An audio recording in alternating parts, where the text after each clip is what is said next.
আসসালামু আলাইকুম। Hello everyone. আজকে আমি কোরিয়ান কিছু লিপস্টিক দেখাবো যেগুলো আমি নিজে ব্যবহার করেছি এবং আমার কাছে কেমন লেগেছে তার রিভিউ আজকে আমি জানাবো। So without any further do let's get started.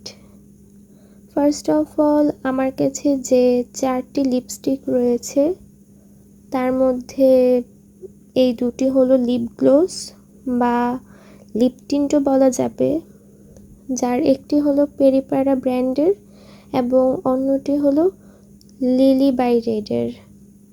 বাকি দুটি হলো পেরিপ্যারা ব্র্যান্ডের ইঙ্ক ভেলভেট।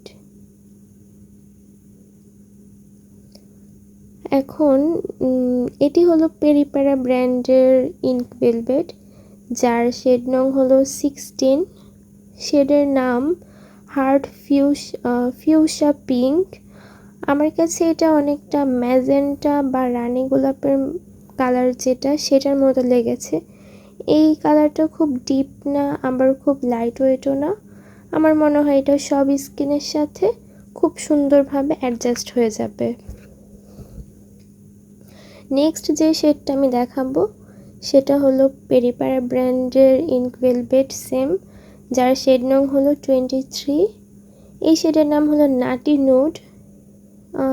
এটা খুব সুন্দর একটা কালার, খুব হালকা কালার, মানে সিম্পল সাজের সাথে এই লিপস্টিকটা খুব মানানসই। নেক্সট যেটা আছে this is my favourite one, এটা হলো ইঙ্ক মুড গ্লো টিন্ট। এটা দেখলে আমার মুডটাই আসলে ভালো হয়ে যায়।